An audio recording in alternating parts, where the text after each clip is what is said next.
Right, so I'm on silaging again, on a different farm this time, but I'm not going to bore you with more silaging videos because you're probably getting a bit sick of death to seeing vultures and fen foragers riding around. But here I am doing a pit with the M154 front links on 9-foot butt rig. This is organic silage going in on top of what we made the other day. And here's the cows coming in for milking. It's our new barn there, and we've got this being barned over here, and we've also got a big barn going over there and taking out these sheds here. So it's going to be a real turnaround this winter because we're putting in cubicles too down there. I'll walk on down there in a minute. We just fitted them. I bought them second hand at Farm Sale next door to Glastonbury Pop Festival. Here's the cows here coming in. Heifer there is just calved.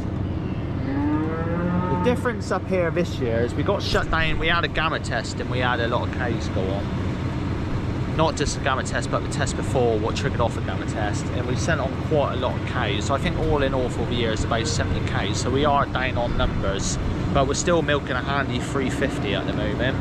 So, but then again, because we were shut down with TB, we had abundance of heifers, and we've had to put some to autumn calving. So we're not strictly spring calving here now, we've got autumn calvers. If we get out of TB, we'll sell the autumn calf heifers, but if not, we're going to milk them on through, hence why we put in cubicles. We're going to put a feed barrier in straight down through here too, because I'm going to run the wagon through all three, because we're self-feed silage up here at the moment. It works really, really well in the winter. But we feed a lot in the summer. We nearly feed as much silage in the summer because this is dry farm as we do in the winter. So works well in the winter, but you can't really self-feed too much in the summer because it's so on and off with grass growth. These cows are milking extremely well for spring calving cows this year. Feeding a 16% protein cake instead of 14 like usual, so it's costing a little bit more money, and we're feeding a lot more silage. But apart from that, the milk's covering it, and the milk price is way up on last year, and the cake price hasn't risen on last year's price. So all in all, it's tracking on a lot better. I'm a hell of a lot happier for the organic farming this year. There was a sketchy time when we thought, is it ever worth being organic? But we held to our guts. We stuck to it, so it's tracking on all right. Tim's getting the cows in down there. He's walked out there and got them in because they were local today. We didn't have to cross them across the road. Emma's in there just about to fire out the milking, and Jack, my son, is also helping because he's finished school. I'll walk down in there in a minute and show you in the parlour. But that milking parlour will be joined to this shed in between, and all this will be covered over. It's going to be a lot easier winter, and we're going to save on straw too because we use a colossal amount of straw on deep litter sheds. So we're going to go sand because that works extremely well down on the home farm on your rear end calving. So if what we do goes well, it's going to work extremely well, I reckon.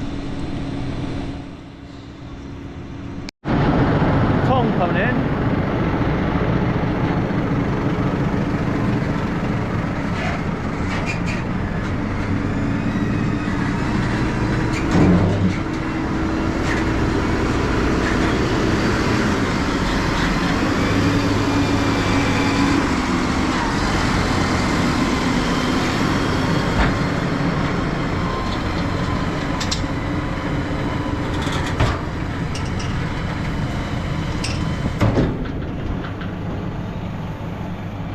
Had a bit of rain on it this morning.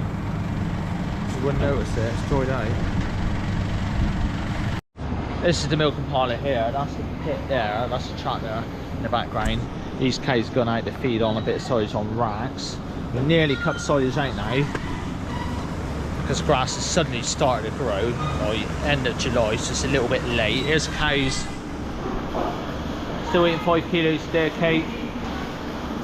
In order to keep the milk going the way it is on a spring calving unit, I think all we can do at the moment is just keep shoveling 5 kilos into them.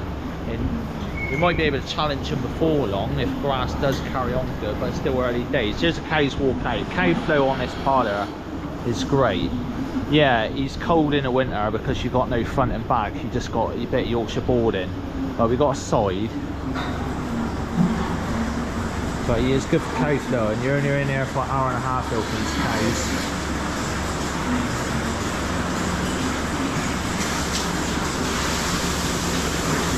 Good cow, good Irish genetic cow. 2.9 so far. This side's just gone. This side's just gone on, Jack.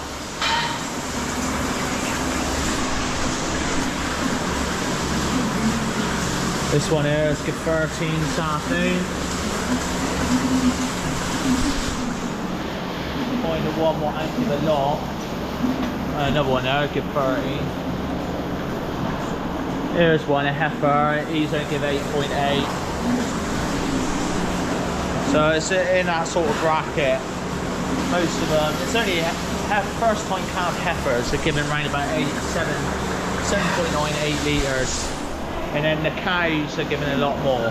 Another one here, real crossbred cow, third time calver, give another 13.6. One here is give 20. So if you're going to feed that sort of cake though, you want to make sure they're pushing the milk out. It will knock off now though, because they've peaked out. 1st of March we started calving and we've wrapped it up now. So we want to keep them going. Here's cows coming in.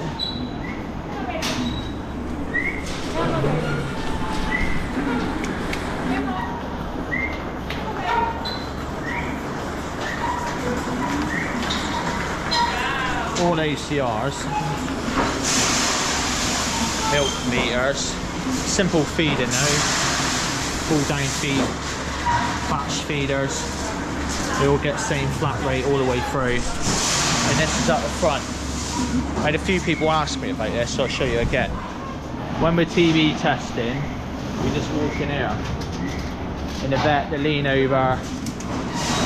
In the vet, I do both sides too. And then on the second day, you should just lean over and rub both sides to see.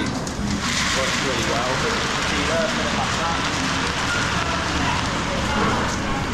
What I like about these flat rate feeders is they are literally so simple. If anything goes wrong, you just get out there and fix the string.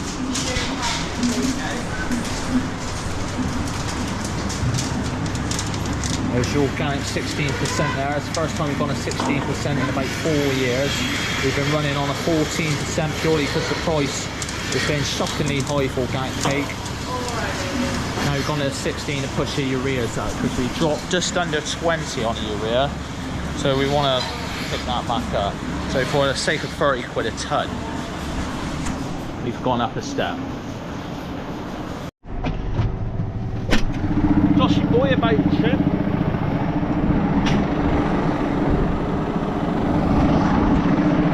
Getting there now. Another hour will be wrapped up. And then we'll probably cut the peas and barley and chuck that on top. I just thought of that. I thought instead of sheeting down and then sheeting again about 3 days time, I got to walk that off. This wagon here is our old Keenan 200. We got two of these. We got a 360, what's the same size, and a Keenan refurb 200. We've been using this to pay grub out in the field. In that dry weather we had the other day. It's just taking off now, the grass, because it's warmer at night. It's cows walking back out of the milking parlour up which railway sleeper tracks and straight into another paddock grazing. We haven't had it like that much at all this year. We've been feeding silage pretty much up to now, and it's only in like the last day or two we've actually cut back on it. But this is coming really handy here anyway. 360 we don't use. The thing with Keenans is they're heavy, but they are built solid, except from that flat there, what we beat off, but we're going to fix that. But there ain't much to go wrong with them, except from like when they wear out, they get a hole in the bottom or what have you. But for just silage and whatnot, that is good for feeding out. He's got a rear steer axle too, what's good at coming off a single railway sleeper track. And also, if we do get any problems, it's usually going to be like a tyre going, or the chain to go on the front, what we can fix ourselves. So I do like them, but the reason we went to a Triolite feeder was because they are hard to load at empty. Really, you want a tractor on them all the time. So with a Triolite we can track around one tractor and loader at the moment around all the farms and feed round. But with this one, Tim can load him up early in the morning, go out in the field, pay a load of grub out along the hedge, along the fence, whatever, and just carry on feeding for the cows, and then go straight out, nosh the grub, eat a bit of grass, carry on milking them like they are. This is what's just turned up yesterday.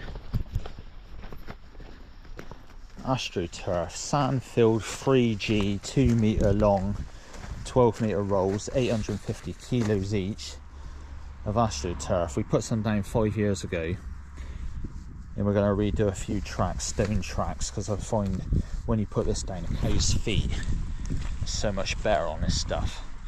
You don't want to put it on a hill because it's a little bit slippery, but on the flat it's spot on. And on rough stone tracks, you ain't got to do no track preparation. You put on your old tracks, and this is perfect on it. One roll right down through the middle.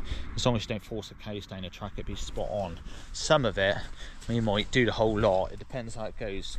Last time I done it real quick. I done it with a tractor and Belfort, 2-prong Belfort, picked it up and rolled it back with a fork. I put the odd hole in it, but it doesn't matter. This time I thread a pole, I've seen it on YouTube, I thread a pole through there and pull it out, roll it out with a tractor, do a better job. I'll show you some what we've had down 5 years. That stuff there you can drive over with tractors, and it's really strong and abrasive. It does not wear at all. I'll show you some stuff put down 5 years, well 6 years ago. I'll just show you it and I'll show you how long it's lasted. And this is what cows walked along every day, twice a day. And also tractors, muck spreaders, you name it, is all driven on it.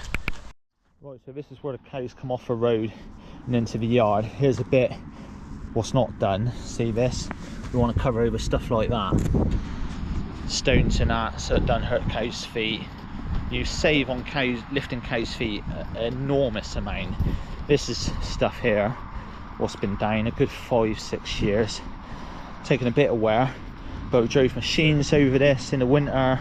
Cows walked across it, it's patted down, and I'll probably just lay some over the top of this again, freshen it up. And we got some more what we just laid, like in gateways and whatnot, we're going to put down. But this stuff here, yeah, it's good, at least 6 years old, and it's done a world of good, it has. If we put one strip down through here, a 2 metre strip, because it's only about 3 metres this track, that will go on another good 6 or 7 years, because I think that stuff there, that new stuff, is a lot better than this. I think this was a bit thinner, a bit cheaper and whatnot. So that's what we're going to crack on with pretty soon.